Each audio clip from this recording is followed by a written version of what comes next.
देश विदेश में रहने वाले हमारे हिंदी भाषी श्रोता दर्शक को जय मसीह और अभिवादन। हम दीदी उषा राय की गवाही, उनके जीवन के आशीष की बातें आपके सामने पेश कर रहे हैं। कुछ लोगों को लग सकता है ये क्यों वीडियो में नहीं पेश किया, क्यों ऑडियो में लाए। हमें भी ये लगा था ये अगर वीडियो बनाए तो अच्छा होगा। हमें दीदी से भी डिस्कस किया और हमें लगा कि वो गवाही में कोने आदमी को देखने का कोई बाध्यता तो नहीं, वो सुनना बहुत इम्पोर्टेंट कुरा है, इम्पोर्टेंट बातें हैं। इसलिए हमने सोचा हम हमारे गृहिणी, हमारे भाई बहन वो जो कपड़े धोते हैं, खाना बनाते हैं, किचन में काम करते हैं, कृषि कर्म करते हैं, वो एक स्थान में ऑडियो रखेंगे और सुनेंगे, काम भी करेंगे। वीडियो में तो वो नहीं होगा, इसलिए हमने सोचा हमारे लिए ऑडियो भी अच्छा है। इसलिए दीदी ने भी कहा ऑडियो करो, तो हमने ऑडियो करने का डिसाइड किया। पहले भाग आपने सुना और अब दूसरे भाग जो उनमें समावेश नहीं थे, पहले भाग में हम समावेश कर रहे हैं। ये हमारा उद्देश्य है कि आप आशीष पाएं ये सुनकर, आपके जीवन में भी प्रभु काम करे। आप अगर निराश हैं तो उत्साह प्राप्त कीजिए। ये उद्देश्य ने, ये अर्थ ने, ये ध्येय ने हमने ये पेश किया है। दीदी आपको हम फिर स्वागत करते हैं हमारे कार्यक्रम में। आपके बेटे होने के बाद और बेटे होने से पहले आपने कहा था कुछ आशीष की बातें हैं, वो संग रिलेटेड बातें, वो हमें बता दीजिए। क्या हुआ, कैसा आशीष आपने पाया, लोगों ने क्या किया आपने आपके बच्चे के विषय में, वो हमारे भाई बहन को बता दीजिए दीदी। धन्यवाद सुदीप भाई एक बार, और आप सबको भी प्रभु यीशु मसीह के उच्च नाम में जय मसीह बोलती हूँ। और भाई सुदीप को भी मैं बहुत धन्यवाद बोलती हूँ इस ऑडियो में आकर आप लोगों को अपनी जीवन में मैंने पाई हुई आशीष, प्रभु से मिली हुई आशीष को बांटने के लिए मुझे प्रभु ने बड़ा अवसर दिया। इस ऑडियो के माध्यम से भाई सुदीप को यूज़ किया। इस ऑडियो के माध्यम से मेरा आशीष बहुतों के यहाँ पहुँचाने के लिए, इसके लिए मैं बहुत आभारी हूँ, आभारी प्रकट करती हूँ सुदीप भाई आपको। जैसे कि आप पूछ रहे थे कि ये मेरा अब अपने पहले भाग सुन लिया है, तो ये मेरा दूसरा भाग, क्योंकि मैंने बोला था मेरा गवाही लंबा है बोलकर, तो मैं कुछ और भी सुनाकर आप लोगों को आशीष का भागीदार बनाना चाहती हूँ, क्योंकि मैं बहुत आशीषित हुई हूँ और आप भी सुनकर आशीषित होइए। क्योंकि हम लोगों को, जैसे कि मैंने बोला था पहले, कि धर्मी जन को बहुत सी विपत्तियाँ आती है, लेकिन परमेश्वर उन सब से हमको छुड़ाता है बोलकर भजन संग्रह 34:19 में लिखा हुआ। मैंने आपको प्रीवियस मेरा ऑडियो में भी आपको कहा था, आप निकाल के पढ़ सकते हैं उस पद को। तो अब मैं बताना चाहती हूँ कि प्रभु ने मेरे जीवन में क्या मिरेकल किया हुआ था। जैसे कि मैंने कहा था कि मेरा बेटा के विषय में फर्स्ट ऑडियो में बोला, उस समय मैंने गवाही कंप्लीट नहीं कर पाया। मेरा बेटा किस तरह से पैदा हुआ बोल के, मेरा बेटा जो है जब मैं प्रेग्नेंट हुई तो मेरा रिलेटिव ने कहा कि तुम अपना हस्बैंड तो तुम्हारा पैरालाइज है और एक बच्ची ऑलरेडी आपका है, तो दूसरा बच्चा आप क्यों कर रहे हैं, आप इसको अबॉर्शन करा दो बोल के बोला। हम तो अब प्रभु के लोग हैं, लेकिन वो जो मेरा रिलेटिव्स है अभी प्रभु को पहचाना नहीं है। तो मैंने ऐसे ही सोचा, मैं भी प्रभु में इतना मैच्योर तो नहीं हुई थी, इतना ज़्यादा नहीं जानती थी, क्योंकि मैं प्रभु में बच्ची थी उस समय। क्योंकि जब मेरा बेटा पैदा हुआ था तो उस समय 25 ईयर्स की मैं थी, 25 साल की थी, और प्रभु में बढ़ रही थी। और मेरे को ये मालूम भी नहीं था कि एबॉर्शन कराना अच्छा है या बुरा है, लेकिन मैं जानती हूँ एबॉर्शन कराना अच्छा नहीं है। प्रभु ने जो देता है, भजन संग्रह 127:3 में लिखा हुआ है, बच्चे परमेश्वर के दान है, गर्भ के फल परमेश्वर के दान है बोल के लिखा हुआ है। तो मैं एबॉर्शन को प्रमोट नहीं करूँगी, लेकिन अब मेरे को तो, मैं प्रभु में बड़ी हुई नहीं थी, लेकिन उन लोगों ने जो कहा था मेरे को अच्छा भी लगा। आई मीन अच्छा तो नहीं लगा, लेकिन हाँ तत्कालीन समय में मैंने कहा, उन्होंने जो भी कहा कि ठीक ही कहा है कि उसको ऑपरेशन करा लो, लेकिन मेरा मन नहीं हुआ। मैंने घुटनों में आकर तुरंत प्रार्थना नहीं किया, क्योंकि मैं प्रभु में बढ़ रही थी, इसीलिए मैं कभी भी जल्दी जाकर घुटनों में प्रार्थना नहीं करती थी। लेकिन मैंने मन में कहा कि प्रभु, मैं इस बच्चे को जो भी आपने दिया हुआ है, मैं इसको एबॉर्शन नहीं कराना चाहती हूँ।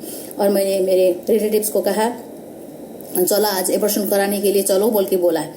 तो मैंने क्या किया, मैंने प्रभु से पहले ही बात किया हुआ था, लेकिन मेरे रिलेटिव्स को भी मैंने कहा कि मेरे को एबॉर्शन कराने के लिए पहले अभी तो अपॉइंटमेंट लेना पड़ता है, पहले अपॉइंटमेंट कुछ भी लेना नहीं पड़ता, बहुत पुराना बात है। अभी तो मेरा वो बेटा ही 31 ईयर्स की हो गए है अभी, तो 31 ईयर्स आगे का बात मैं बोल रही हूँ, बहुत पुरानी बात है।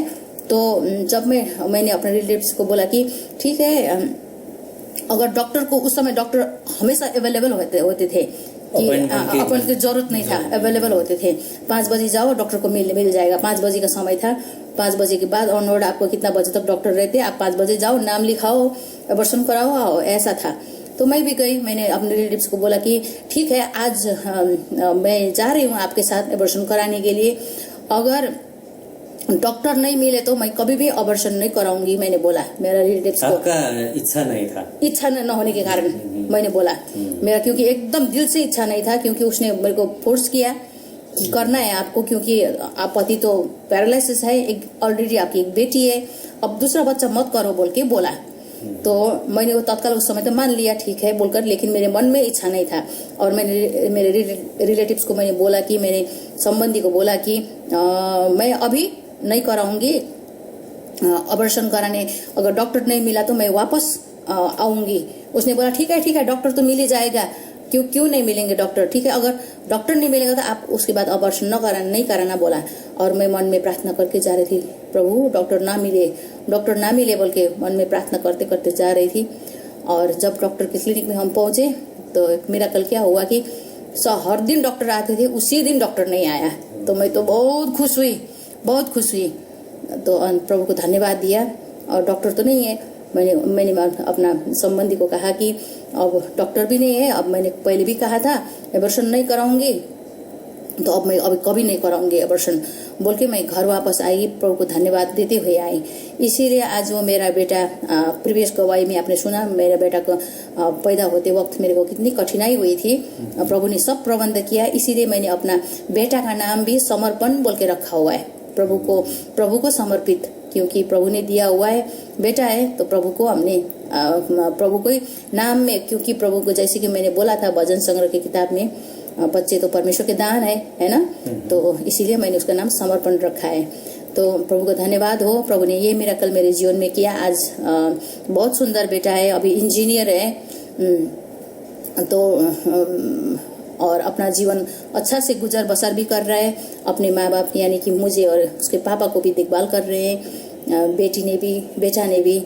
इसके लिए मैं प्रभु को बहुत धन्यवाद करती हूँ। ये था एक मेरा मिरेकल परमेश्वर ने जो दिया हुआ बेटा के बारे में। और बेटी के बारे में मैंने आपको नहीं बताया, बेटी का भी पैदा होने वक्त वो भी मेरा डॉक्टर ने पहले ही बोला था कि आपका बेटी भी सीजर के द्वारा ही पैदा होगा। पहली तो बेटी थी ना? पहली बेटी है, लेकिन अभी मैं पहले तो आपको बेटा के बारे में बताया, क्योंकि बेटी हुई थी। बेटी के बारे में भी हम लोग बहुत नाजुक स्थिति थी, गरीब स्थिति में थी। जैसे कि हमारी इच्छा से तो कुछ भी नहीं होता है, जो करता है प्रभु करता है, प्रभु अच्छे के लिए अपने बच्चों के लिए करते हैं ना। इसीलिए हम बच्चे मुझे नहीं चाहिए बोलने से क्या होगा, प्रभु तो जिसको प्रेम करता है उसको बहुत अच्छा चीज से भरते हैं ना। तो इसीलिए बच्चे लड़की के समय में भी मेरे को बहुत प्रॉब्लम हुआ था। तो एक दिन क्या हुआ कि अब बच्चे का जन्म देने का समय आया था, उसको भी बोला कि डॉक्टर ने कि इसको ये बच्चा आपका सीजर ही होगा, फर्स्ट बेबी है, ये सीजर होगा, सेकंड तो हुआ ही, लेकिन फर्स्ट बेबी भी आपका सीजरिंग से होगा बोल के बोला था। तो अब मेरे पास तो उस समय 3000 में सीजर होते थे, तो 3000 हमारे पास नहीं था। आज मेरे डॉक्टर ने बुला लिया था, लेकिन अब क्या करे, मेरा हस्बैंड अब पैरालाइज अवस्था में ही है, एक लेफ्ट साइड से तो एकदम भी नहीं चलता है। और हम लोग इतना ज्यादा विचलित हो गए थे उस समय कि अब क्या करे।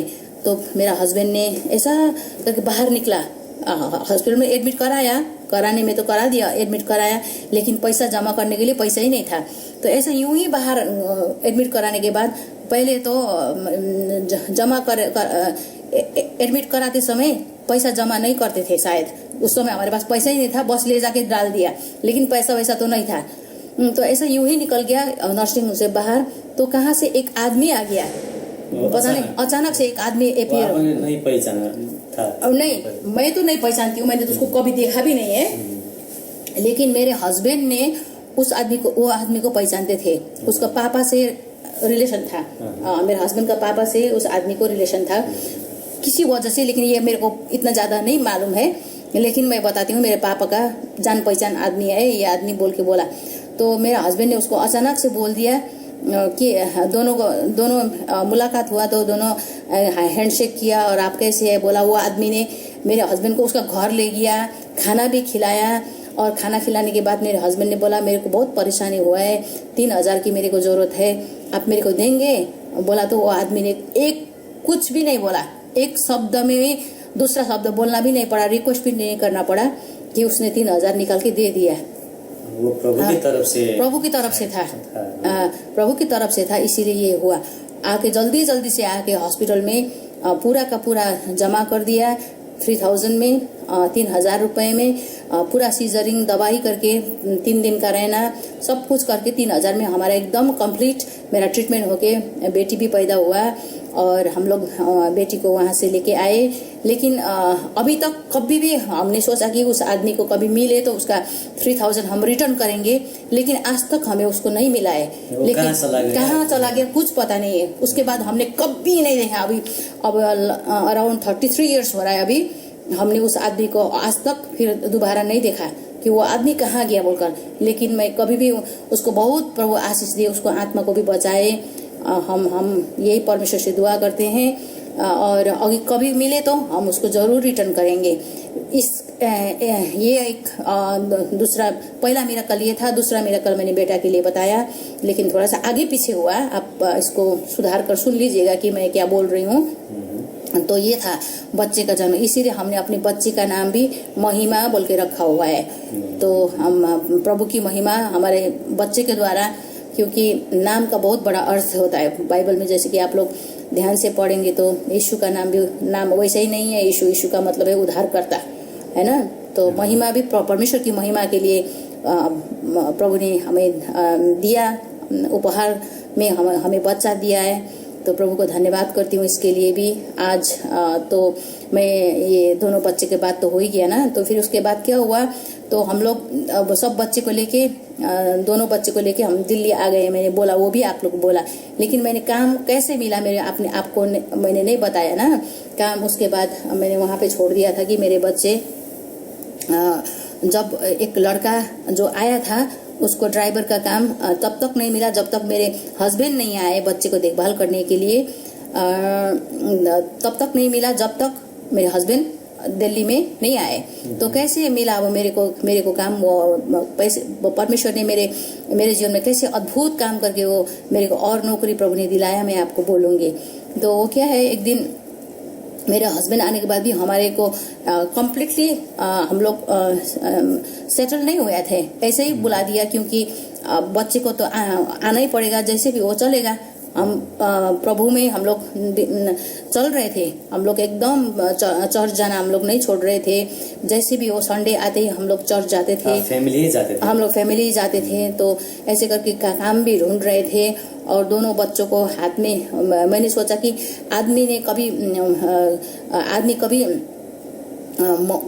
की तरफ से कोई मर्सी हो बोल के मैंने दोनों बच्चों को हाथ में लेकर हस्बैंड को वहीं पे क्वार्टर पे छोड़ के, किसी के घर पे छोड़ के, दोनों बच्चों को हाथ में उठाकर, एक को गोद में एक को हाथ में उंगली में उठाकर मैं काम ढूंढने के लिए जाती थी। कोई काम हो तो मुझे दीजिए बोल के ऐसे करके जाती थी, ताकि कोई आदमी वो दया आ जाए और मुझे काम दे दे। लेकिन जिस तरह से मैंने अपना सोच बनाकर चला, उस तरह से मुझे कभी भी नौकरी नहीं मिला। तो एक दिन क्या हुआ, जैसे कि मैं बोल रही थी, मैं इटालियन के घर में कपड़ा धोने का काम करती थी। तो मैंने बोला था वहाँ पे मेरे को 1200 सैलरी या 800, मैं भूल गई, 800 1200 समथिंग, वही आपको प्रीवियस जितना वो एकदम थोड़ा सा था। अब 1200 में फिर भी घर भाड़ा और मेरा दो बच्चा और हम दोनों खाना खाने के लिए तो बहुत ये तो मुश्किल ही होता था बहुत ज्यादा, क्योंकि हम दूसरों के घर में भी रहते थे। वो हस्बैंड वाइफ जिसके घर में हम लोग रहते थे उन लोग दिल्ली का महंगाई, फिर वो दोनों हस्बैंड वाइफ भी बहुत झगड़ते रहते थे हमारे कारण, क्योंकि अब उन लोगों का रूम जो ये स्वाभाविक है, उन लोगों का रूम में हम लोग को रखा हुआ है। अब उन लोगों को भी समय नहीं मिलता था, तो इसीलिए एक ही रूम थे, तो हम लोग को कब जाए यहाँ से निकल के बोल के हम लोग प्रार्थना कर रहे थे, तो नौकरी नहीं मिल रहा था। तो एक दिन क्या हुआ, जिस घर में मैं कपड़े धोने के काम करती थी उस घर में एक इटाली से एक गेस्ट आया, एक डॉक्टर था उसी घर पे। उसने मेरे को मेरा काम देखकर, क्योंकि उसका भी कपड़ा मैं आयरन करती थी, कपड़ा धोती थी, आयरन करती थी, तो उसने मेरे को जॉब ऑफर किया। मैं इस महीने को मैं अपने परिवार को लेके आ रही हूँ, तो परिवार को लेके आ रही हूँ, क्या आप काम करना चाहोगे? मेरे को बोला, तो डॉक्टर ने मेरे को ऑफर किया, जॉब ऑफर किया। अकेला था, वो परिवार को लाना चाहता था। जी हाँ, इटाली से लाना चाहता। अभी तो मैं अकेला हूँ, लेकिन मैं अब जाके मैं परिवार को लाऊंगा। यहाँ से 3 साल के लिए मैं आया हूँ, आऊंगा बोल के उसने बोला। तो मैं तो बहुत खुश हुआ। उसने बोला तुम सैलरी कितना लोगी? बोला, मैंने बोला आप मेरे को रहने का जगह क्वार्टर देकर आप मेरे को 3000 देंगे? मैंने बोला। उसने बोला हाँ जरूर दूंगा। अब मैं तो खुश हो गई, कहा 1200 या 800 की बात। अब उसने मेरे को रहने का जगह देकर उसने मेरे को 3000 देगा बोला। तो उसी बीच में वो चला गया, इटाली चला गया। उसी बीच में इटाली चला गया। फिर भी मैं जॉब ढूंढ रही थी, काम तो कंफर्म नहीं हुआ था, क्योंकि उसने मेरे को तो एडवांस तो देके नहीं गया था कि तुम कहीं भी काम मत करो, मेरे लिए रहो तो नहीं बोला था। उसी बीच में क्या हुआ कि मैं इसी तरह से काम ढूंढते जा रही थी, तो एक एम्बेसी में मैं पहुंच गई। वहाँ पे जाने के बाद एक ने मेरे को जॉब ऑफर किया, तो जॉब ऑफर किया, 2000 देगा, क्वार्टर भी देंगे बोला। तो मैंने बोला आप मेरे को 2000 रुपया दे दीजिए अभी, नहीं 2000 रुपया दे दो नहीं बोला मैंने बोला आप मेरे को 200-300 रुपये दीजिए, 2000 नहीं बोला, 2-3, ताकि मेरे पास घर शिफ्ट करने के लिए भी पैसा नहीं था। तो आपका क्वार्टर में आने के लिए कम से कम शिफ्ट करने के लिए 200-300 की जरूरत है, आप मेरे ट्रांसपोर्टेशन के लिए, हाँ जी, तो काट देना, मेरा सैलरी से आप डिडक्ट कर लेना। मैंने बोला, तो वो देने के लिए राजी नहीं हुआ। बहुत कठोर हृदय का एक फीमेल मैम थी, वो भी अब्रोड से ही थी, जोर्डेनियन थी। तो बहुत कठोर थी, लेकिन मैंने उनके घर में काम करना शुरू कर दिया, क्योंकि मेरे को तो काम की जरूरत था। और मैं कब एक महीना हो जाए और वो 2000 मिले और मैं अपने परिवार के साथ उसके घर में शिफ्ट करूं बोलकर मैंने बहुत मुश्किल से काम किया। लेकिन वो फीमेल की हृदय बहुत ज्यादा कठोर थी। मैं सुबह 8 बजे पहुंच जाती थी, शाम को 5 बजे। और 1-2 दिन तो उन लोगों ने मेरे खाने के लिए काम करते थे, और ये खाने के लिए 1-2 दिन तो उन लोगों ने मेरे को ब्रेड और बटर दे दिया। इतनी रिच फैमिली, वो एम्बेसडर के घर में मैं काम करती थी, बहुत रिच एम्बेसडर के घर में काम करती थी। 1-2 दिन तो ब्रेड और बटर दिया। तीसरा दिन से उसने बोला अपना खाना खुद लेके आना बोला मेरे को, सडनली खाना खुद लेके आना। तो मेरे को तो बहुत कठिन हो गया, क्योंकि गाड़ी भाड़ा भी नहीं है, खाना भी कहाँ से लाएंगे, और पैसा भी एडवांस देने के लिए नहीं मानते। तो मैं तो बहुत ज्यादा रोई वहाँ पे। मैडम मेरे को लिए आपको और शिफ्ट करने के लिए मेरे को पैसा दे दो बोल के बोला। उसने बोला नहीं दूंगी, तुम्हें पैसा नहीं दूंगी, जाओ तुम एम्बेसी में मांगो बोल के बोला। और मैं तो रोती हुई एम्बेसी में पहुंच गई। यहाँ पे तो एम्बेसडर ने मेरे को ऐसा बोला, मेरा 10 दिन जो काम किया हुआ है एम्बेसी से लोग बोला, उसने मेरे को नहीं दिया, इसीलिए मैं आप लोगों से हेल्प मांगने के लिए आई हूँ। वो जो 10 दिन काम किया आप मेरे को पैसा दीजिए बोल के। मेरा रोता हुआ चेहरा देखकर एक जोर्डेनियन ही निकला वहां से। तो उसने बोला कि आप क्यों रो रहे हो, क्या हुआ बोला। मैंने बोला मैं इस तरह से मैं एम्बेसडर के घर में मैं काम करती थी, मैंने शिफ्ट करने के लिए पैसा मांगा, उन्होंने नहीं दिया, एम्बेसी से लोग बोला। मेरे को तो बहुत रोना आ गया, मेरा फैमिली में 5 मेंबर है, मैंने बोला। तो उसने सोचा कि मेरा 5 बच्चे हैं बोल के उसने सोचा वो आदमी ने। मेरे पास लेकिन पैसा का नाम निशान नहीं था। तो उसने बोला ठीक है कोई बात नहीं, तुम मत रो। उसने तुरंत मेरे को 200 रुपये निकाल के दिया। आप सोच नहीं सकते मैं एक अनजान आदमी वहाँ का एक एम्प्लॉय था वो, लेकिन जॉर्डेनियन था। मैंने सोचा भी नहीं था कि एक पुरुष होकर इतना दिल, सुंदर दिल बोलकर, वो एक स्त्री होकर स्त्री को नहीं पहचाना, एक औरत होकर औरत को नहीं पहचाना, एक माँ होकर माँ को नहीं जाना, लेकिन वो पुरुष ने इतना कोमल दिल दिखाया मेरे को, इतना प्रेम से उसने मेरे को, तुम्हारा 5 बच्चा है, ले लो, 200 रुपये ले लो, कल इस एड्रेस में आ जाना बोल के एक पर्चा लिख के दिया मेरे को। और मैं तो आश्चर्य में पड़ गई थी। तो उसने 200 रुपया तो मेरे को 2 लाख बराबर का फील हुआ, क्योंकि इतना खुश हुआ, इतना खुश। 200 रुपये लेकर जल्दी से मैंने बच्चे के लिए कुछ खरीदा खाने के लिए, और वहाँ पे गया, कल इस एड्रेस में आना बोला। तो उससे पहले मैंने आपको बताना भूल गया था, वो जैसे वो पति पत्नी हमेशा झगड़ते रहते थे, उस कारण हम लोगों को वहाँ से घर से निकलना पड़ा। हम लोगों ने झुग्गी में जाके, वहाँ पे झुग्गी में, दिल्ली के झुग्गी में जाके हम लोगों ने 250 रुपये महीने का झुग्गी में रहना शुरू कर दिया। तो झुग्गी में रहते थे उस समय। हमने थोड़ा सा आगे पीछे हो गया मेरा गवाही। तो झुग्गी में हम लोग चले गए थे, क्योंकि उन लोगों को भी जितना उन लोगों ने हेल्प किया उसके लिए हम प्रभु को धन्यवाद करते हैं। और हमने अंत में हम लोगों ने उनका घर छोड़ दिया, और झुग्गी में आने के बाद ये सब पूरा बात हुआ। जैसे कि अभी मेरा काम के लिए मैंने जैसे बोला आपको, एम्बेसडर के घर में काम मिला बोलकर, फिर उसके बाद उस एम्बेसडर ने दूसरा एम्प्लॉय ने, जॉर्डियन एम्प्लॉय ने मेरे को 200 रुपया दिया और एक एड्रेस लिख के दिया, कल इस घर में आना। तो हम खुश होकर प्रभु को बहुत धन्यवाद चढ़ाया। हम दोनों हस्बैंड मियाँ बीबी बहुत ज्यादा प्रभु को धन्यवाद दिया। और देने के बाद उस एड्रेस में मैं गई, कल के दिन के लिए उस एड्रेस में ढूंढते गई। कहा वो ठीक झुग्गी के बराबर वाले में बहुत बड़ा कोठी, झुग्गी के साथ में बहुत बड़ा कोठी है एकदम। मेरा बच्चा उस समय में, जो मैंने बोला था मेरा बेटा समर्पण, सिर्फ 10 महीना का हुआ था। 10 महीना, सिर्फ 10 महीना का हुआ था। मैंने 1 महीना 12 दिन का ले गया था। उस समय तक मेरा बेटा 10 महीने का हो गया था, है ना। और 10 महीने के होने के बाद तो उस एड्रेस में गया, तो उसने तो बिल्कुल झुग्गे से थोड़ा सा 2 मिनट का रास्ता, 2 मिनट के रास्ते में बोला, मैं तो आ गया सर, आपने मेरे को बुलाया था, वो आ गया, चलो तुमको मैं 1800 रुपये देती हूँ, अभी से तुम काम शुरू कर दो। काम भी ज्यादा नहीं है, 2 बजे तक है, तुम 9 बजे आना, 2 बजे तक काम, 1800 दे दूंगी। कितनी खुश हुई। अब मेरा तो 1200 खाली तनख्वाह, है ना, 1200 खाली तनख्वाह और 1800 मिला। प्रभु को इतना हम दोनों मियाँ बीबी मिलकर बहुत धन्यवाद दिया प्रभु को। प्रभु को धन्यवाद देने के बाद काम शुरू कर दिया। काम करते करते अब दिल्ली में कितनी गर्मी है, आप लोग जानते ही हैं, जो दिल्ली में रहते हैं उसको तो पता ही है कितना गर्मी होता है दिल्ली में। अभी भी वैसा ही गर्मी है, पहले उस समय में भी, आज से 31-32 साल भी ऐसा ही गर्मी थे। कौन सा महीना था? जून जुलाई का महीना था। तो मैंने बोला, सर मेरे को इतना गर्मी है, झुग्गी में तो फैन भी नहीं था, कुछ भी नहीं था, और हमारा एकदम झुग्गी था, सीधा खड़े होके भी हम दरवाजे से इंटर नहीं कर सकते, हमको झुकना पड़ता था उस घर में इंटर करने के लिए। और मैंने बोला, सर मेरा घर में तो बहुत ज़्यादा गर्मी है और मेरे घर में फैन भी नहीं है, कुछ भी नहीं है, आप मेरे को 2000 रुपये एडवांस दोगे, मैं कूलर खरीदूंगी। मैंने बोला, क्योंकि इतनी गर्मी होने की वजह से मेरे बच्चे लोगों को बहुत ज़्यादा पसीना से भीगते थे, बाल नहाया हुआ जैसे दिखते थे, और मेरे बच्चे को पूरा चेहरा में इन्फेक्शन हो गया था, मेरा छोटा बेटा को, क्योंकि गर्मी के कारण इन्फेक्शन हुआ था, घाव हो गया था।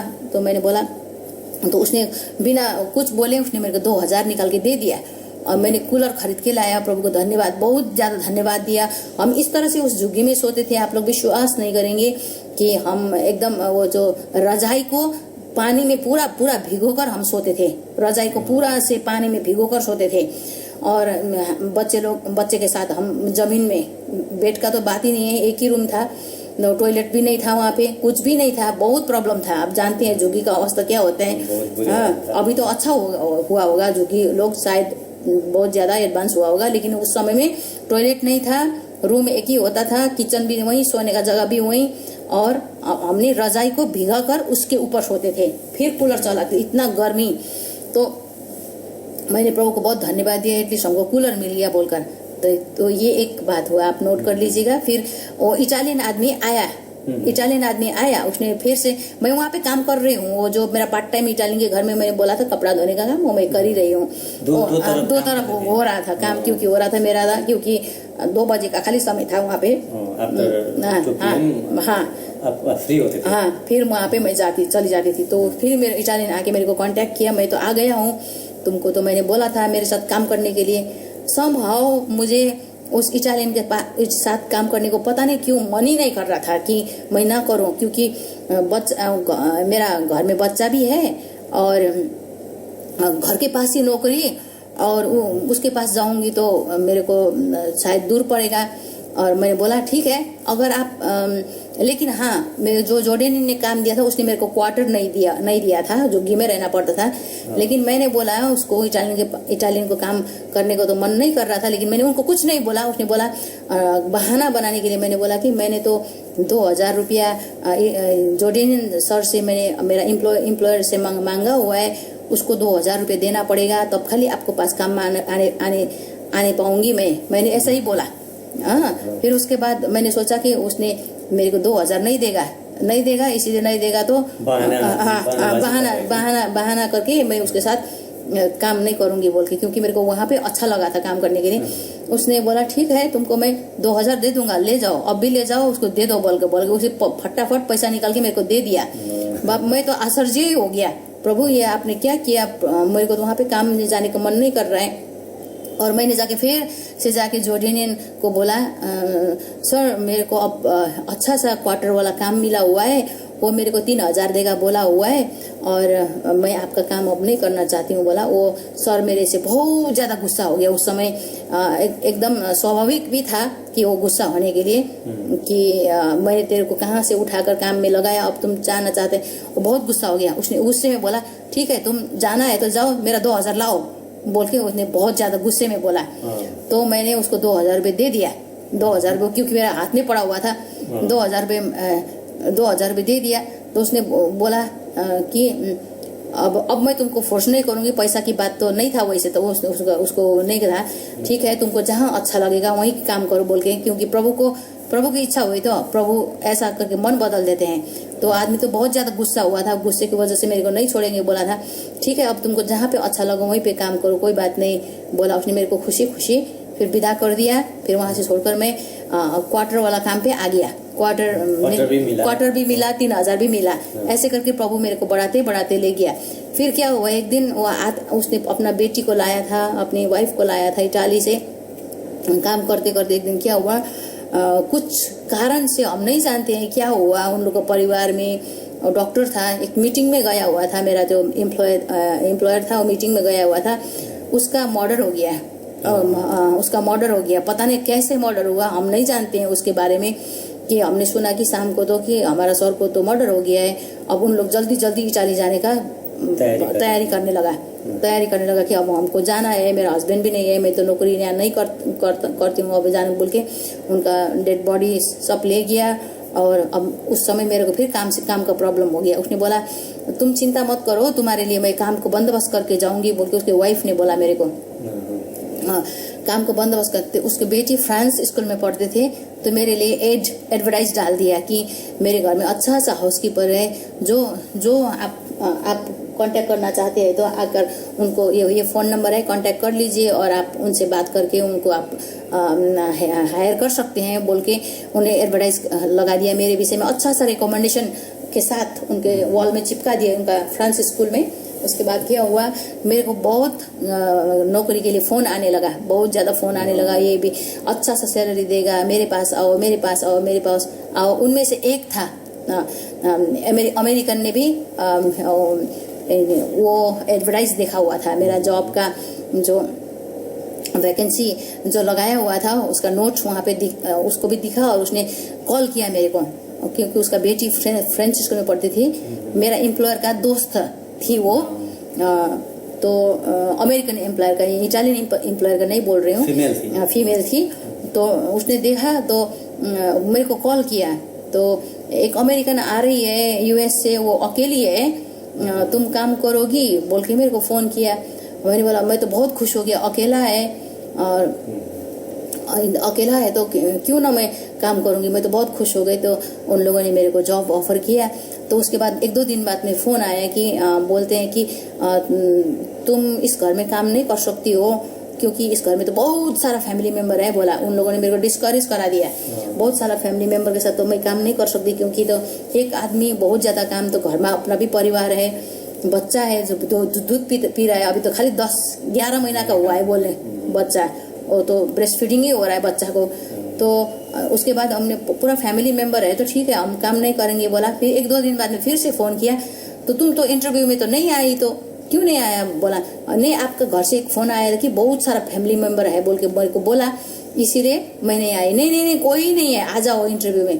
तो मैं इंटरव्यू में गई तो वहाँ देखा कि एक फीमेल खाली है। तो बोला, उसने बोला कितना सैलरी लोगी, मैंने भी झूठ नहीं बोला, अभी कितना मिला 3000, डरते डरते बोला 3000 दीजिए, क्वार्टर दीजिए। खुशी खुशी उसने मेरे को 3000 दिया, 3000 दिया। अच्छा सा क्वार्टर, अमेरिकन फैमिली से मैं काम करना शुरू कर देते। क्वार्टर भी दिया, क्वार्टर भी बहुत सुंदर सा क्वार्टर, बहुत फैसिलिटी वाला क्वार्टर के साथ अमेरिकन मैडम से मैं काम करना शुरू कर दिया। उसके साथ काम करते करते उससे पहले एक और गवाही एक और बताना चाहती हूँ। वो इटालियन के घर में मैंने भूल गई। क्या हुआ था कि मेरे बच्चे को, जैसे कि मैं झुग्गी में काम करते करते मैं जैसे कि मैंने बोला था ना, रजाई में सोने के बाद मेरे बच्चे को टाइफाइड हो गया था। तो वहाँ पे मैं अब कमाती तो हूँ सिर्फ 3000। अब मैं प्राइवेट हॉस्पिटल में तो बच्चे को ट्रीटमेंट नहीं करा सकती हूँ, लेकिन मैंने सरकारी हॉस्पिटल में ले गया मेरे बच्चे को। एकदम बुखार, बहुत नीला नीला हो गया मेरा बेटा। मैंने केवल सरकारी हॉस्पिटल में ले जाने के बाद, ट्रीटमेंट करने के बाद, वो जैसे हॉस्पिटल के अंदर में गई, नाम लिखवाया, नाम एंट्री करने के बाद उन लोगों ने बुलाने के बाद बोला, अरे इस बच्चा को तो बहुत ज्यादा बुखार है, चलो पानी के नीचे बच्चे को नहलाओ बोला। जैसे पानी के नीचे बच्चे, नहीं तो बुखार नहीं उतरेगा, आपने क्या कटोरी और चम्मच लाया हुआ है बोल के मेरे को पूछा। मैंने बोला कटोरी चम्मच तो मैंने कभी नहीं सुना, हॉस्पिटल में कटोरी चम्मच ले जाना बोल के मैंने तो नहीं लाया। तो कटोरी चम्मच अब कैसे दवाई खिलाएगा, तब तो कटोरी चम्मच तो चाहिए बोला।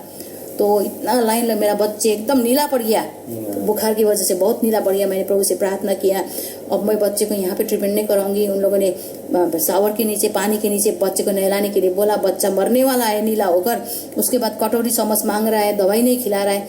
वहां से मैं रिटर्न करके अब जाऊंगी, मेरा वो इटालियन मैडम के पैर पकड़ के मैं बोलूंगी कि मेरे बच्चे को बचा दो, मैं जीवन भर आपका दासी रहूंगी बोल के, मैं ऐसा ही करके पैर पकड़ के मेरे बच्चे को ट्रीटमेंट करा दो बोल के बोलूंगी बोल के मैं घर वापस आ गई, ड्यूटी के पास वापस आ गई। मैंने सचमुच वैसा ही किया जैसे मैंने आपको बोल रही हूँ। मैंने उसको पैर पकड़ के बोला, मेरे बच्चे को ट्रीटमेंट करा दो मैडम, क्योंकि मेरा बच्चे को तो बहुत ज्यादा बुखार है। मैंने सरकारी हॉस्पिटल में ले गया था, उन लोगों ने तो ऐसा बोला, आप मेरे बच्चे को ट्रीटमेंट करा देंगे तो मैं आपके जीवन भर ऋणी भी रहूंगी और मैं दासी बन के रहूंगी आपके। मैंने ऐसे रो के मैंने उनको मैं रिक्वेस्ट किया, प्रार्थना ही समझ लीजिए, हाँ प्रार्थना ही समझ लीजिए उसको। ऐसा बोला तो अरे तुम ऐसा क्यों कर रहे हो बोल के उसने मेरे को उठाया, उसने तुरंत प्राइवेट क्लिनिक में एडमिट करा दिया मेरे बच्चे को, तुरंत प्राइवेट क्लिनिक में एडमिट करा दिया। 2 दिन का मेरे बच्चे का खर्च 17,000 रुपया बिना बोले उन लोगों ने खर्च किया। उस समय 32 साल आगे के बाद है, 31 साल आगे का, सॉरी 31 साल आगे के बाद है। 2 दिन के 17,000 खर्च करके, बहुत महंगा 17,000 31 साल आगे। और मेरा बच्चा ठीक भी हो गया और मैं उनको बहुत धन्यवाद दिया, बच्चे भी ठीक हो गया, अच्छा से ट्रीटमेंट हो गया। तो ये था प्रभु ने बहुत ज्यादा मिराकल मेरे जीवन में किया। ये बच्चे दीदी एक बात, आप कम्युनिकेशन कौन भाषा में करते थे? वो कम्युनिकेशन के लिए गारंटी था, इटालियन थे, अमेरिकन थे, आपने कहा तो इंग्लिश में और हिंदी में क्या इटालियन तो मुझे नहीं आती है, लेकिन इंग्लिश में कम्युनिकेशन, इंग्लिश में कम्युनिकेशन होते थे। वो लोग हिंदी भी बोलते थे? नहीं, बिल्कुल नहीं, नो खाली इंग्लिश। तो इंग्लिश में हम बातचीत करते थे। वो इतना ज्यादा तो मेरे को नहीं आते, लेकिन बेसिक इंग्लिश कम्युनिकेशन के लिए आपने भी सीख लिया? हाँ, मैंने भी सीख लिया। तो काम करते करते तो ये मेरे जीवन में बहुत बड़ा मिरेकल हुआ। तो उसके बाद मैं बोल रही थी कि मैं अमेरिकन के यहाँ मैं चली गई। उसके बाद वो ज्वाइन कीजिए, कनेक्ट कीजिए, मैं कर रही हूँ। फिर उसके बाद मैं अमेरिकन के पास गई। तो काम करते करते अमेरिकन ने मेरे को बोला कि तुम अब 3000 सैलरी, अच्छा सा मकान, क्वार्टर, जिसमें सब किस्म का सुविधा वहाँ पे। इतना ऐसा सुविधा था जैसे इटालियन के घर में तो वैसा सुविधा था भी नहीं। काम अकेला मैडम, 2 रूम, एक किचन, एक रूम, उसके बाद लाइट कूलर, उसके बाद लाइट भी जाओ तो जनरेटर, वॉशिंग मशीन, सब कुछ सभी सुविधा। इतना प्रभु ने मिरेकल किया मेरा जीवन में। प्रभु को इतना धन्यवाद दिया हम सब। और बहुत समय मैं बच्चे को दे पा रही थी। उसके बाद काम करने के बाद उसने बोला तुम अब तो मैं तो अकेली हूँ, अब तुम यहाँ पे काम कर रही हो, मेरे पास तो इतना ज्यादा काम नहीं है, तुमको दूसरा जगह काम लगा दूंगी, करोगे? बोला मेरे को। और मैं तो करोगे बोला। मैंने तो ला। अब मैंने सोचा कि ओहो, अब मेरे को तो दूसरा जगह में काम लगा देंगे तो सैलरी भी शायद यही होगा। बोला तो नेक्स्ट डोर जस्ट उसके घर के दूसरे घर पे उसने बोला ठीक है वहाँ पे कपड़ा धोने का काम है। बोला तो मैं कपड़ा धोने के काम, वॉशिंग मशीन में हाथ से धोने का नहीं, कपड़ा धोना और आयरन करने का काम, 2-3 घंटे का काम, दिन का 3 घंटे का काम वहाँ पे मेरे को लगा दिया। वहाँ पे भी मेरे को 1200 देने लग गया। ऐसे करके मेरे को अलग अलग उसके दोस्त के घर में लगा दिया। और ऐसा करके प्रभु ने मिरेकल किया है, इंक्रीज होते गया। प्रभु को जितना आदर करो आपको उतना ही प्रभु आदर करते जाएंगे। लेकिन हाँ, हमको विश्वास के साथ चलना बहुत जरूरी है। ये नहीं कि हम प्रभु, जैसे कि मैंने आपको प्रीवियस ऑडियो में भी बोला कि हम प्रभु आप मेरे को ये दो तो मैं ये करूंगी, नहीं। हम परमेश्वर से बोलेंगे प्रभु आप जो करो आपके तरीका से करो, क्योंकि आप जो करते हैं अपने बच्चों के लिए। हाँ, मत्ती के 7:11 में लिखा हुआ है कि तुम दुष्ट माँ बाप होकर भी अपने बच्चे को अच्छे चीज देना जानते हो तो मैं स्वर्गीय पिता होकर तुम्हें और भली वस्तु क्यों न दूंगा, बोल के लिखा हुआ है। तो परमेश्वर ने हमारा संसार का दुष्ट माँ बाप तो अपने बच्चे को अच्छे चीज देता है, तो वो स्वर्गीय पिता जहाँ और बढ़कर क्यों नहीं देंगे ना। सिस्टर ब्रदर, आप लोग ध्यान से सुनिएगा, ये बात मन में रखिएगा। आप लोगों भी कितना समस्या और परिस्थिति में होकर जाना पड़ा है ना। प्रभु को हमेशा विश्वास करिए, आपका वो स्वर्ग का पिता हमको हमारे माँ बाप से बहुत ज्यादा अच्छा चीज देगा। क्योंकि माँ बाप परमेश्वर ने हमको बनाया है। पहले माँ बाप के बच्चे होने से पहले हम परमेश्वर के बच्चे हैं। ये आप हमेशा सोच के रखिएगा। ये भजन संग्रह 127:3 में बोला बच्चे तो परमेश्वर के दान है। बोला तो हम परमेश्वर ने तो हमें हमारे माँ बाप को दिया हुआ है। वो उससे पहले तो हम परमेश्वर के बच्चे हैं ना। प्रभु को ध्यान है हमारी हमको क्या जरूरत है बोलकर। इसीलिए परमेश्वर ने मेरा ऐसे करके मैं करती गई तो वहाँ पे मेरा सैलरी भी बढ़ा दिया। तो एक दिन क्या हुआ, तो ऐसा करके मेरा 3000 हुआ, 4200 हो गया ना। 4200 हो गया। 4200 होने के बाद एक दिन में से फिर हमारा वो अमेरिकन मैडम के यहाँ एक गेस्ट आ गया, पोलैंड से गेस्ट आ गया। वो बहुत खुश मिजाज आदमी था। अब मैं तो बहुत कम बोलने वाली थी, कम ज्यादा नहीं बोलती थी। और वैसे मैं तो सर्वेंट है, अब ज्यादा बोलना भी अच्छा नहीं, लेकिन वैसे भी मैं कम बोलने वाली हूँ। तो वो बहुत खुश मिजाज का बातचीत करते थे और खाना बनाती थी। मैं इतना ज्यादा खाना भी बनाना नहीं आता था। प्रभु ने मेरे को सब कुछ प्रभु ने अनुग्रह किया कि जितना मैं जानती हूँ प्रभु ने उससे ज्यादा मेरे को कभी तकलीफ में होने नहीं दिया प्रभु ने। तो उसने वो किचन में आके जब मैं खाना बनाती थी तो खाना बनाते बनाते वो आदमी खाना खा लेता था, बनाते बनाते उसको सर्व करने से पहले। और मुझे ये अच्छा नहीं लगता था कि भाई खाना बना रही हूँ, आदमी खाना खा रहे हैं, उसी के लिए बना रही हूँ, बाद में खाते भी तो अच्छा होता था। मैं उसको कितना अच्छा टेबल लगा के सजाती, लेकिन वो आदमी ऐसे करके बहुत खुश मिजाज आदमी, लेकिन मेरे को आदमी पसंद नहीं आया। तो मैंने सोचा वो आदमी कब जाएगा यहाँ से, लेकिन जाते जाते वो आदमी ने इतना अच्छा मेरे लिए रेकमेंड लेटर लेके गया, मैं तो सोच भी नहीं सकती थी। वो आदमी मेरे लिए इतना अच्छा, प्रभु ने इसको बोला जिन, मेरा मालिक का नाम, मेरा एम्प्लॉयर का नाम था जिन, तुमने बहुत अच्छा हाउसकीपर तुमको मिला हुआ है बोल के बहुत अच्छा रेकमेंड लेटर लिख के गया।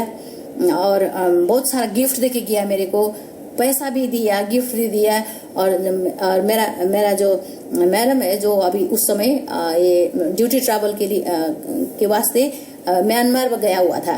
तो वो गेस्ट बांग्लादेश बर्मा म्यांमार गए हुए थे। तो आने के बाद उसने चिट्ठी देखा तो इतना खुश हुआ कि उसी समय मेरा 6 महीना हुआ था काम में लगा हुआ था। उसी समय उसने मेरे को 3000 पहले सैलरी था, 500 रुपये तुरंत मेरे को मैडम ने फिर इंक्रीज कर दिया। 500 रुपये तुरंत इंक्रीज कर दिया। अब कितना 3500 उधर 1200 बोल के कितना हुआ 17,000 होइन 5200 शायद 5,200 समथिंग है ना। उसके बाद उतना हो गया। वो तो उस जमाने में तो बहुत ज्यादा उस समय तो बहुत ज्यादा प्रभु ने इतना करके मेरे को बढ़ाया, प्रभु ने दिया। तो प्रभु ने ऐसे करके बढ़ाया। और हम लोग वहाँ पे संगति कर रहे थे, माउंट कार्मेल में संगति कर रहे थे दिल्ली का। उसके बाद हम लोग बहुत दूर रोहिणी भी गए संगति करने के लिए, जैसे कि आपको मैंने बोला था प्रभु ने।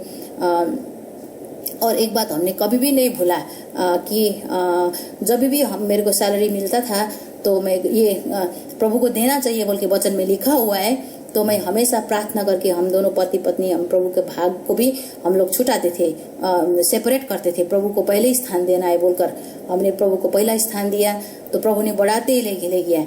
और आप लोग भी मैं यही बोलूंगी, प्रभु को आप सब कुछ समझते हैं, तो वो सब कुछ उसी का है, तो हम उसी के द्वारा हैं। तो आप भी ऐसा करके आशीष का भागीदार बन सकते हैं, क्योंकि वो हमको हमारा कुछ भी नहीं है, जो कुछ भी है हम प्रभु के द्वारा हमको मिलता है। उस विश्वास के साथ हम देना भी सीखना पड़ता है। प्रभु को देने के लिए हम, प्रभु आपने मेरे को इतना दिया, हम आपके लिए देंगे, तो सब कुछ तो आपका है। आप आदर करेंगे तो आपको पता भी नहीं चलेगा कि कितना प्रभु आपको आशीष से भर देंगे।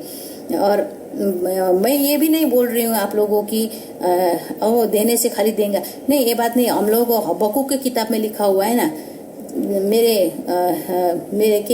मैं आपको पढ़ के सुना देती हूँ हिंदी में। हबक्कुक की किताब, 1 मिनट, आप धैर्य धारण करिएगा। हबक्कुक की किताब में ऐसा लिखा हुआ है कि चाहे मेरे भेड़शाला में भेड़ भी ना रहे। 1 मिनट में आपको पढ़ के बताऊंगी। ये हबक्कुक की किताब भाई और बहनों, ये योना, मीका, नहुम, उसके बाद हबक्कुक आते हैं पुराने करार में।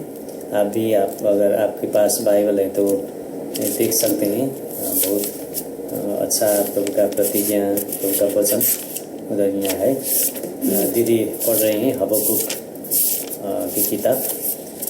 और ये हम ये उद्देश्य से कर रहे हैं कि आपको आशीष मिले, आपको आशीष मिले, आपको प्रभु में शांति मिले, आपका कुछ योजना, आपका कुछ विचार वो प्रभु का विचार से और ज्यादा फलवंत हो, इसलिए हम कर रहे हैं। दीदी पढ़ लीजिए। हाँ, मैं पढ़ रही हूँ हबक्कुक की किताब चैप्टर 3 और वर्स 17। चाहे अंजीर का वृक्ष न फूले, न दाखलता में फल लगे, और जैतून के वृक्ष में फल न दे, खेतों में अनाज उत्पन्न न हो, और भेड़शालाओं में भेड़ बकरियां जाती रहे, और थानों में गाय बैल न रहे। और 18 पढ़ रही हूँ। फिर भी यहोवा के कारण मैं आनंदित रहूंगा और अपने उद्धारकर्ता परमेश्वर में मग्न रहूंगा और प्रभु यहोवा मेरा बल और मेरे पैरों की हिरनी के समान बना दिया है। वह मुझे मेरे ऊंचे स्थानों में ले चलता है बोल के लिखा हुआ है। स्पेशली आप 17 और 18 को पढ़िएगा, क्योंकि परमेश्वर हमारा बल है, परमेश्वर ही हमारा बल है, उसी के कारण हमको सब कुछ मिला हुआ है। लेकिन हम एक स्वार्थ रख के हम कभी भी परमेश्वर को सेवा नहीं कर सकते कि प्रभु देगा और हम उसको देंगे तो हम उसको देगा। लेकिन हमारा ये विश्वास होना चाहिए कि हमें चाहे कुछ भी ना हो, लेकिन हम प्रभु को देना पड़ेगा, क्योंकि प्रभु ने वचन में भी लिखा हुआ है आप प्रभु को ना भी देंगे तो भी प्रभु हमको देता है। जो हम हर रोज हम लोग खाते पीते हैं कि आप मांगना पड़ता है उसको, प्रभु आज रोटी मेरे को दे, प्रभु प्रबंध करता है हमको, घाम भी देता है, सूरज देता है, सब कुछ उसके द्वारा हमको पाया हुआ है। प्रभु बस अपने बच्चों का हृदय को देखता है ना। तो ये नहीं कि आप कि अरे ये करना पड़ेगा, ये नहीं है। मन की तैयारी मन से आपको करना है तो प्रभु आपको आशीष से भर देंगे, है ना। तो हम लोग यही विश्वास के साथ हमको प्रभु चाहे ना, प्रभु हमको ना भी दे तो हम मेरा एक ही कहना था, प्रभु ने हमको शरीर दिया है तो कपड़ा भी देगा, पेट दिया है तो खाना भी देगा और रहने के लिए छत भी देगा। ये विश्वास प्रभु ने जब दिया है तो देंगे, जरूर देंगे। ये विश्वास के साथ हमने आगे बढ़ते गए। हमने प्रभु के अनुग्रह से हमको देने के लिए, प्रभु के वचन के द्वारा हमने देना चाहिए, प्रभु को आदर करना चाहिए। तो आदर की बात है, प्रभु और आपका और मेरा प्रभु का रिलेशन बताते हैं। ये देने से देने से प्रभु देता है, हमको इतना ज्यादा देते हैं। हम क्या देते हैं? कुछ भी नहीं देते हैं। हम तो जीवन भर सब कुछ देने से भी हम उसका आभारी और ऋणी ही रहेंगे ना। तो इसीलिए दीदी कितना टाइम आप दिल्ली में रहेंगे आप लोग? मैं उस समय करीबन 2.5 साल में रही थी। 2.5 साल रहने के बाद उन लोगों ने फिर ट्रांसफर होके काठमांडू आया। मैं जैसे कि नेपाल काठमांडू, हाँ जी, प्रीवियस वीडियो में मैंने आपको बोला था। अब काठमांडू नेपाल में आपका अनुभव वो कैसा रहा, आप वो भी छोटकरी में बता दीजिए ना हमारे भाई बहन को, ऑडियंस भाई। हाँ, काठमांडू नेपाल में जैसे कि मैंने प्रीवियस वीडियो में भी बताया कि मेरा काठमांडू में भी बहुत अच्छा, मैं एलबेतेल की परिवार के साथ संगति किया, बहुत अच्छा लगा। मैंने कनान के लोगों के साथ संगति किया, उनके भाई बहनों के साथ, बहुत अच्छा लगा। और गोसेन भी मंडली है वहाँ पे, उनके साथ भी संगति किया, बहुत अच्छा, सबने मेरे को प्यार दिया। लेकिन इसके लिए यही है, हम लोगों को प्रभु में बढ़ने के लिए हम लोग एक्सपेक्टेशन कुछ नहीं करने, कुछ ना करें। आप एक्सपेक्टेशन करने से आपको हर्ट होता है, क्योंकि जैसे मैं इतनी आसानी से मैं बोल रही हूँ, उतना आसान जीवन नहीं होता है। लेकिन आप प्रेम ज्यादा करिए, एक्सपेक्टेशन नॉट एट ऑल। आपको एक्सपेक्टेशन कुछ नहीं करना है लोगों के साथ, क्योंकि आदमी लोग दुर्बल होते हैं, कमजोर होते हैं, आपको चोट पहुंचाते हैं, है ना। सब लोग आपको जो मांगते हैं वो आप लोग को नहीं देता है, वो खाली परमेश्वर देता है।